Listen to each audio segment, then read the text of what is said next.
last week we had the Tucker Carlson Vladimir Putin interview, and I found that whole process fascinating. More than the interview, I found that week fascinating. Yeah. Because leading up to it, everyone said, Tucker, Russian spy, Putin's lapdog, blah, blah, blah, blah, blah.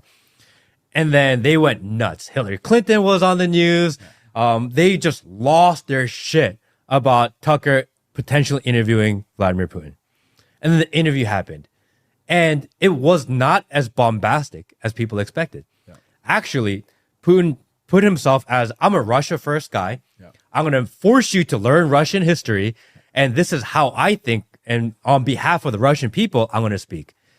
And we as Americans were waiting for Putin to tell us our system is broken. Yep. We were waiting for Putin to tell us, look at your policies, they're broken. Yep. We were looking for that validation from the opposing leader. Yep. And I'm like, two things. One, we are so lacking of leadership and we are so sick of losing that we're waiting for the enemy to tell us we're winning. Yep. And two, there is no way Joe Biden could sit there for 2 hours and do an interview. Yeah.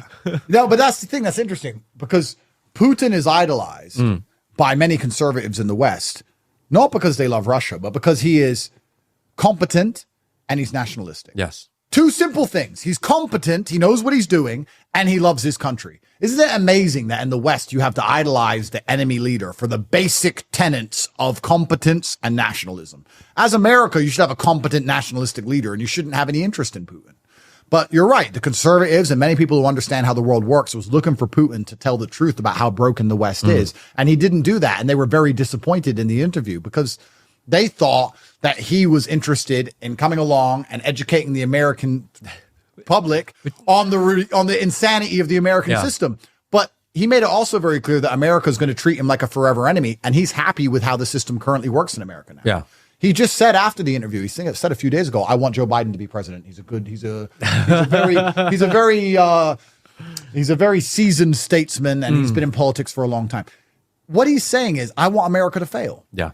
Everything he refused to tell Americans the truth because he doesn't want to interrupt his enemy when they're making a mistake. And he wants Biden to be president because he loves a Biden presidency because he's not afraid of America anymore.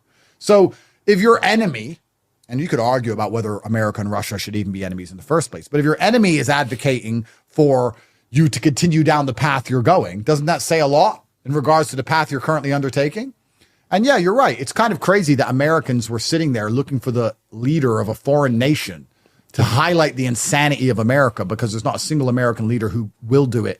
Or, you go deeper down the rabbit hole, can do it.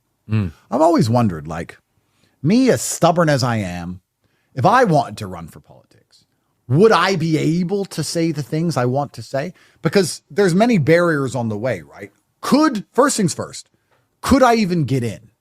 Because they know I'm a wild card. So they do everything they can to stop me getting in. They'd hit me with the MSM and there'd be some scandal and I'm a human trafficker. I go to jail. They'd investigate my money and they'd say I'm a tax evader and they'd take all my money off me and they'd take my house and they'd fuck me every way along the way so that I can't even get that seat. They'd make sure I don't. And all of the big money would be behind my opponent. My opponent would have favorable media, a tour bus, a private jet, because that's how it works. It's all about money. So there's no way I could win. But let's imagine I had huge popular support and I somehow won. And then I get into Congress or the Senate or whatever. And I sit there and I know the truth about this insanity and I try and tell the truth. What happens? You get the call or someone comes to you and says you can't say that, or they just don't turn your microphone on, or you lose your seat on the next run and you don't even get a chance. It's very interesting to me because maybe I'm optimistic. I like to believe there's some semblance of humanity left in these leaders, but every time they vote, they cuck. And I'm like, what's going on here? I'd love to try myself and find out, but I probably wouldn't like what happens. I probably find out like, I get it. But it's the whole system's fucking broken. It's scary.